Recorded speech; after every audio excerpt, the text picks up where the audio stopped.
In section 1.5, we examine the three ideas of measurement uncertainty, accuracy, and precision. And similar to the previous sections in chapter 1, these are ideas that we would have first heard about in Chemistry 139, so they should be somewhat familiar to us. So accuracy is a measure of how close a measurement is to the true value. And we have some examples here of a series of measurements that have good accuracy and have low accuracy. Now, our true value, our desired value, is the center of the target.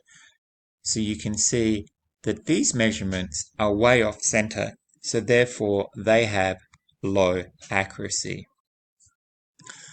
When we have a group of measurements and we're trying to consider accuracy, we should always look at what the average value is.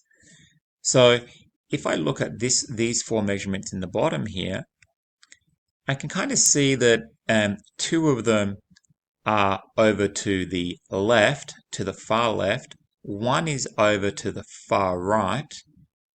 Two are too high and two are too low. So I would say that if I had to average these guys out, it would probably come somewhere there, which is off center, right? It's not in the middle. So that is another collection of measurements that has low accuracy. So just keep in mind, in order to determine the accuracy of a series of measurements, you're going to want to be averaging your result. Now, these two measurements over here, we've decided have high accuracy, and you can see pretty clearly that this group of arrows is right on target. They're right in the middle. This group at the bottom here, we have one that is too high and to the left, but we have one that is too low and to the right. So if you average those together, you would end up right in the middle.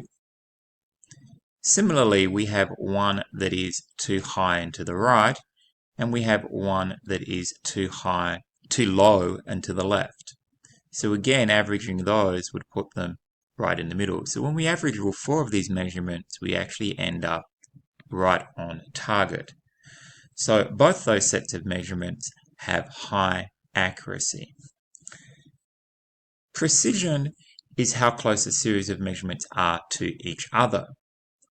So hopefully you can see that these measurements here and these measurements here are clustered pretty close to one another, which is why we say they have high precision, whereas these measurements here and these measurements here are well spread out from each other, which is why we say they have low precision. So what impacts accuracy and precision? What impacts these things are systematic and random error. So systematic error is a type of statistical error where all measurements are either too big or too small in a consistent fashion. So for example, if you have a scale that consistently weighs objects to be 2 pounds heavier than they really are, then that would indicate that you have a scale with systematic error. How we remove or correct for systematic error is through calibration.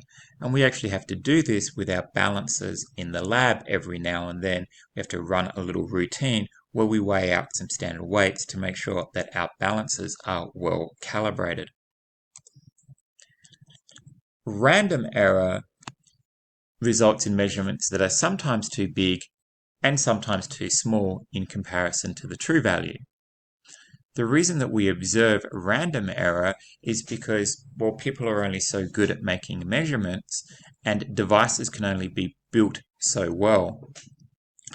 Random error is a little more difficult to remove or correct for than systematic error, and normally how we take care of or reduce random error is we'll take a bunch of measurements and average them out. And what we're hoping is that we get as many that are too big as we do that are too small, and the random error kind of cancels itself. Okay, so now we're going to kind of move to the topic of uncertainty. So uncertainty really just means like how well do we know a number? How well do we know a measurement? And the first thing that's important to recognize when we're talking about uncertainty is that some numbers are exact numbers and they have no uncertainty. So numbers that are considered to be exact would be a whole number of macroscopic objects. For example, there's no doubt that there's only 3 pennies here. I could count it a couple of times to make sure, but I can, with no uncertainty, say that there is 3 pennies. And I can pretty much do that for any macroscopic object. The other category of numbers that we consider to have no uncertainty are unit definitions. For example, 12 inches in a foot or 10 millimeters in a centimeter. These numbers are considered exact because, well, we made them that way. By definition, we said that there are exactly 12 inches in a foot or that there are exactly 10 millimeters in 1 centimeter. So there's no doubt about that. There's not some people out there that are putting 13 inches in a foot or 9 millimeters in a centimeter. That just doesn't happen. They are what they are. Inexact numbers are numbers that have some uncertainty associated with them. That is, they are measurements. And the reason that measurements have uncertainty with them or are considered inexact numbers is because, well, people can only make measurements so well and devices can only be built so well. So for example, here's a ruler that has divisions every 100 centimeters.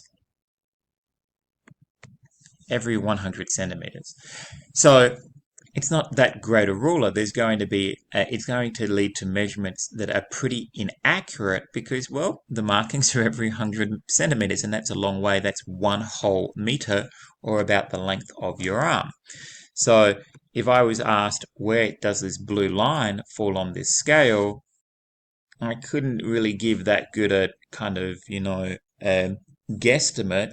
It's somewhere around 300 centimeters, but that's about it. Maybe it's a little more than 300 centimeters. So one of the things that we're going to have to learn how to do is to classify whether a number is exact or inexact. And that's what's happening in this question from the OpenStax book. It says, indicate whether each of the following can be determined exactly or must be measured with some degree of uncertainty. So in A, we're asked the number of seconds in an hour. Can we determine that exactly? And I'm going to say that we can determine this exactly because it's based on unit definitions, isn't it? So we know that in 1 minute, there are 60 seconds, and that in 1 hour, there are 60 minutes, and both of those numbers are exact. So that means that in 1 hour, there are 3,600 seconds. So there you go. I just demonstrated the number of seconds in an hour is just based on unit definitions, and so that's why we can determine that exactly. The number of pages in the book. Well, I'm also going to say that this can be determined exactly.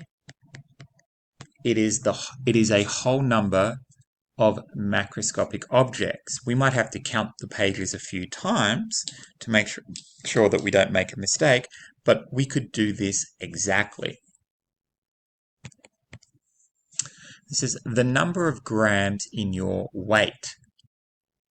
Well, I'd have to weigh myself using an instrument, and all measurements have some uncertainty, so I could only determine this inexactly.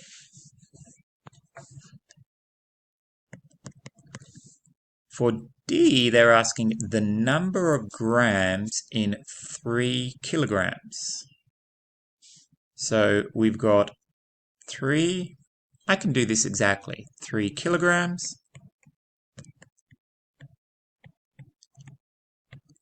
And then I'm going to multiply that by a unit definition. There are 10 to the 3 grams in 1 kilogram. So I can do that exactly. So that would give me 3,000 grams. So yeah, I'm going to say that's exact because it is determined using a unit definition. Okay, cool. Looks good. Okay. OpenStack's answer key agrees with me. When we're considering the quality of a measurement, an important thing to consider is the number of significant figures. Basically, the more significant figures a measurement has, the better that measurement is. So what do we mean by the number of significant figures in a measurement? Well, what it is the number of numbers that we know for certain plus one extra one that we guess, one that is estimated. Okay, so the number of significant figures is all of the ones that we know for definite that are correct, plus one and only one that we guess. So whenever we make a measurement, we always include one estimated digit to ensure that we've written down the correct number of significant figures. What I mean by this is that we're going to include one more digit than the smallest increment on the scale. So going back to our ruler that we had before, our lines on this ruler are every 100 centimeters. So the spacing on the lines are 100 centimeters. So I'm going to go to one more digit than the smallest increment on the scale when I record a measurement using this device.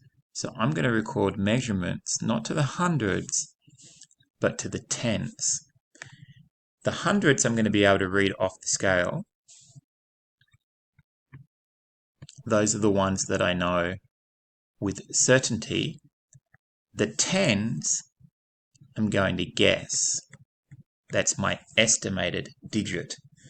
So let's see what we've got here. We've got 100, 200, 100, 200, 300, and then it's a little bit past the 300. So I'm going to guess 310. So you can see I can guess in the tens, but I don't get to guess in the ones because I only get to guess one more digit than the smallest increment on the scale. So whenever you're recording a measurement in the lab, always have a look at the spacing on the scale, and you're going to record to one more digit than the smallest spacing on the scale. This last digit that we record is uncertain. So that means that its value might vary depending on who recorded it. So not everybody is going to agree on the value of the last digit recorded. Sometimes when we record a measurement, we'll put the last digit as a 0 or even the last few digits as zeros so that we know how good the device is that we are using. So for example, this person here is measuring the volume of a liquid in a cylinder, and they see that the bottom of the meniscus falls exactly on the line for 32. Now, rather than writing the volume as 32, they're actually going to record the volume as 32.0 because this is telling me that the scale has spacing of 1. This volume is probably being measured in milliliters. Now, if I was to write just 32 without the 0 on the end, then that would say that the scale has spacing of 10 units between the lines. And that's incorrect. So a few things to keep in mind when you are measuring the volume of a liquid in a tube.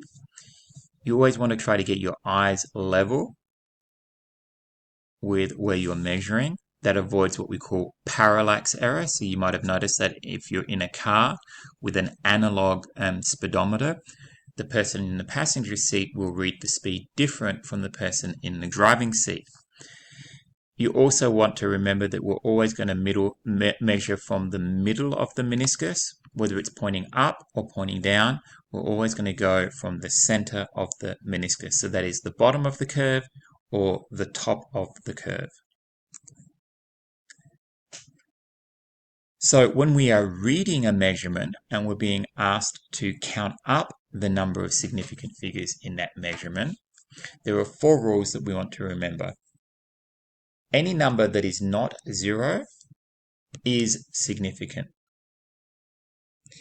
Any 0 that is between non-zero numbers, we call these confined or buried zeros. They are also significant. Leading zeros, which are zeros that are at the front of a number, they are not significant.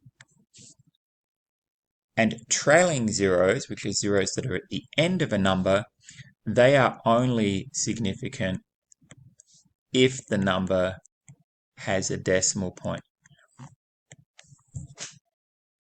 So if we remember these 4 rules, we can quite easily count up the number of significant figures in a measurement. And remember, the more significant figures a measurement has, the better the quality of that measurement.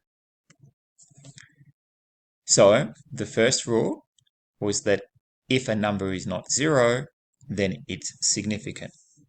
So if we have the number 15, as both 1 and 5 are not 0, 15 would have 2 significant figures. When our number contains 0 is when rules 2 through 4 come into play.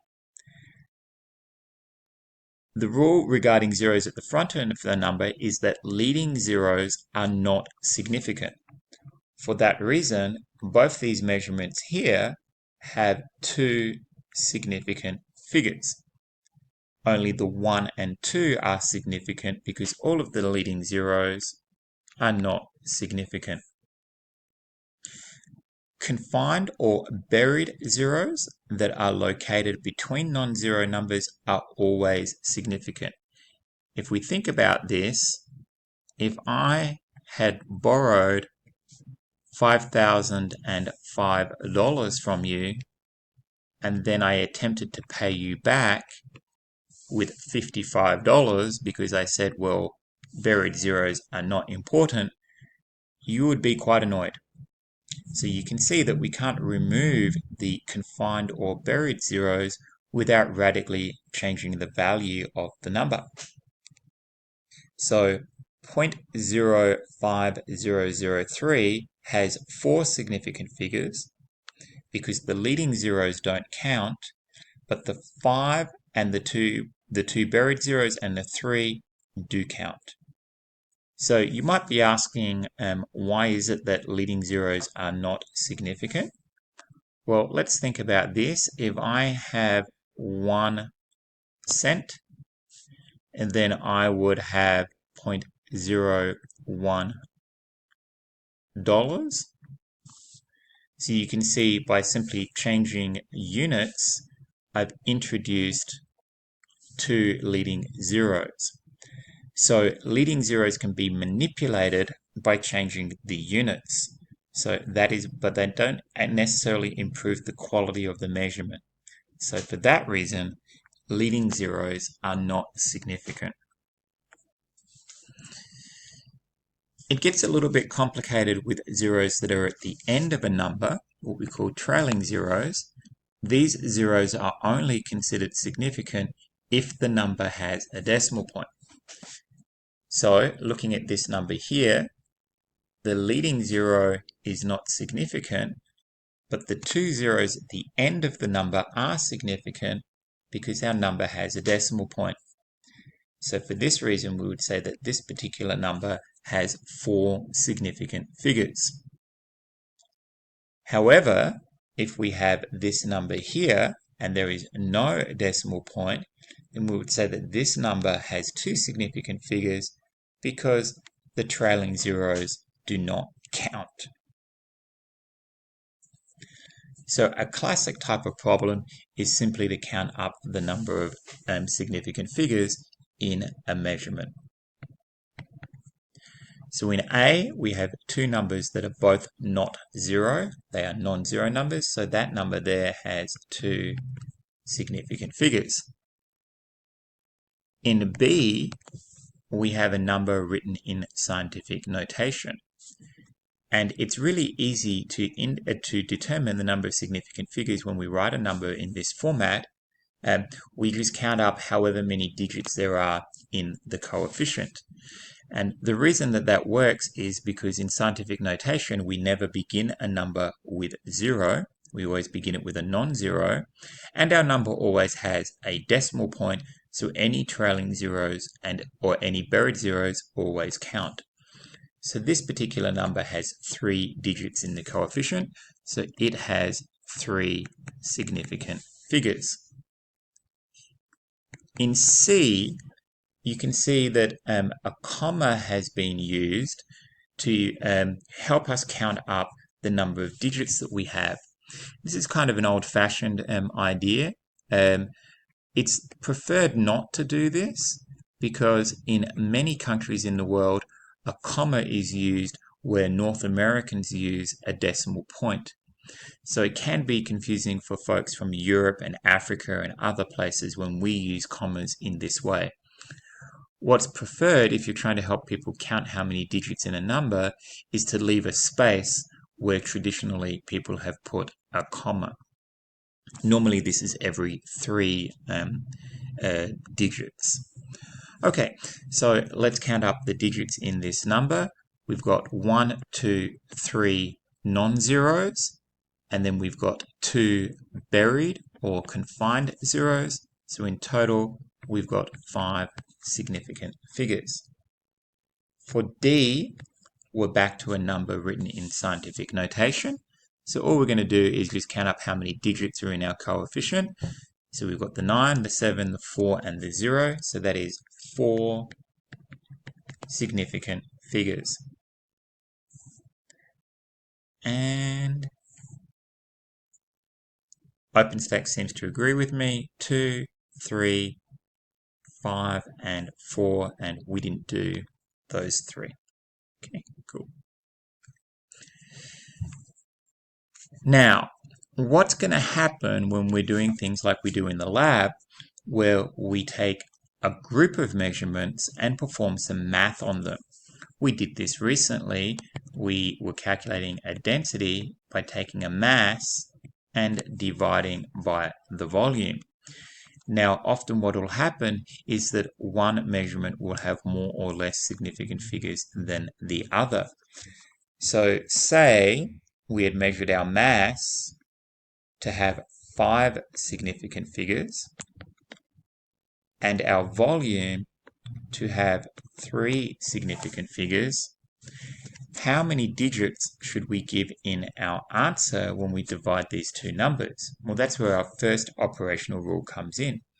Our first operational rule says, for division and multiplication, our answer always contains the number of significant figures with the least number of significant figures. So 3 is less than 5, so we give our answer to the example problem to 3 significant figures. For addition and subtraction, our operational rule is slightly more complex. When we are adding and subtracting numbers, our answer has the same uncertainty as the measurement with the greatest uncertainty. So say I want to know the total mass of a package. I measure the mass of the box that I'm going to put my object in on one scale that measures good to 0.1 grams. and then I measure the mass of what's going to go in the box on another scale that is good to 0.001 grams. So when I combine these measurements by addition, how do I express the answer? Well, I have to cut my answer off so that it has the same uncertainty as the measurement with the greatest uncertainty, which is going to be 0.1. So I need to cut my answer off at the 0.1s. Now, it gets a little more complicated because when we do math, we often end up with more digits than what we want. So when I look at this division here, I know that I want to give my answer to 3 significant figures because this number has 3 sig figs and this number has 5 sig figs. But when I put it into the calculator, I get this number here, and this number here has 6 digits. So I'm going to have to cut it off. So I'm going to have to cut it off after the 4. Everything after the 4 needs to go. So what is the best way of representing that number? What do I do with those extra 3 digits? How do I take those into account? Well, what's going to guide what we do are what are called rounding rules. And there are 3 rounding rules that we're going to be using. The first one's a pretty simple idea. If the first number being dropped is less than or equal to 4, just cut the number off and leave the last digit as is. If the first number being dropped is bigger than 5, bump up the value of the last digit by 1. And then the third one is kind of, it's a little bit of an awkward one to apply.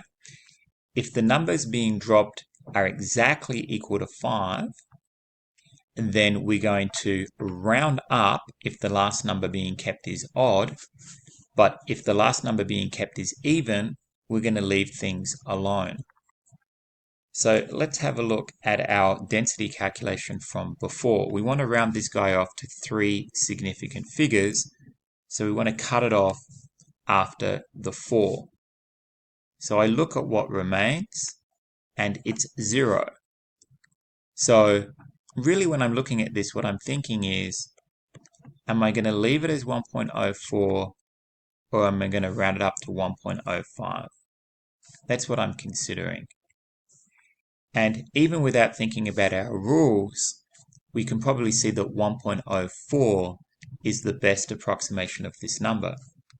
But if we apply rule 1, we see if the first number being dropped is less than or equal to 4, leave the last digit unchanged. So 0 is obviously less than 4, so we're going to leave things unchanged. But using just common sense, 1.04 is the best representation of this number. Okay, so here's an example from the OpenStax book. We're asked to round each of the following numbers to 2 significant figures. So we've got 0.436, and so really there are 2 options. We're going to just cut it off, or we're going to cut it off and increase the value of the last number by 1. So I think you would probably all agree what makes the most logical sense is to make it be 0.44, and that also follows our second rule, which is if our first number being dropped is greater than 5, we're going to bump up the last number being kept by 1. So that's greater than 5, so that's why we chose 0.44. Okay, 9.000. I want 2 significant figures, so it's either going to be 9.0 or 9.1. Well, I hope you agree that 9.0 is the best approximation. So let's think about this in terms of the rules. We're going to cut it off here this number, the first one being dropped, is less than 5, right? Or it's actually, and it's actually less than, definitely less than 5. It's less than 5, so that means that we're going to leave the last number unchanged. Okay, so 27.2. I want to round this to two significant figures, so we're either going to leave it as 27 or 28. And I hope you see that 27 is the better approximation, and that makes sense because this one is less than 5. And finally, D, I'm going to write this near the top of the slide. We can either cut our number off as 130 or 140 if we want two significant figures. Now, to decide what we need to do here is a little tricky because 5 places us exactly halfway between the two possible options. So what we're going to have to do is apply our odd and even rule. And as 3 is odd, odds go over, so therefore we're going to go to 140. So a little bit tricky there because we have to apply the odd even rule because we're exactly halfway between the two possible options for two significant figures. So in this problem from OpenStax, we're asked to perform a series of calculations and report each answer with the correct number of significant figures. So the first thing that I'm going to do is scan the problems and identify what significant figures rules we're going to be using. In particular, what operational rules we're going to be using. So when I look at this, I see fairly quickly that I have 3 problems that are multiplication, and then 1 problem that's division. So I'm only going to be using 1 significant figure operational rules here. In each case, I'm going to be giving my answer to the least significant figures of the 2 numbers that I'm either multiplying or dividing. So that makes it relatively easy to see where I need to round my answer off to. So in the first case, each of my numbers has 3 significant figures. So I'm going to give my answer to 3 significant figures. In the second case, my first number has 3 significant figures, but my second number has only 2. So I'm going to give my answer to 2 significant figures. In C, we're doing the division. The number on the top line has 3 significant figures. The number on the bottom line has 5. So I'm going to give my answer to 3 significant figures. In D, my first number that I'm multiplying has 4 significant figures, but my second number has only 2 because none of the leading zeros actually count. So that means I'm going to give my answer to 2 significant figures. So now I'm in a good position to go ahead and put these problems into the calculator. And once I've got the calculator answers, I'm just going to round them off to the appropriate number of significant figures. So I put the first one in, 628 times 342. And the answer that I got was 214776, and I need to cut it off between the 4 and the 7. So I either leave the 4 alone, or alternatively, I increase the 4 to 5. Well, 7 is bigger than 5, so I'm going to make it 215, and then the last 3 numbers just get replaced with zeros. So there we are, we have that product to 3 significant figures. In the second problem, one can either enter the numbers as scientific notation as shown, or you can enter them in decimal notation. It really doesn't matter. When I do that, I get the answer of 4166 200, and we're going to cut that off at 2 significant figures. So we're going to cut it off between the 1 and the 6.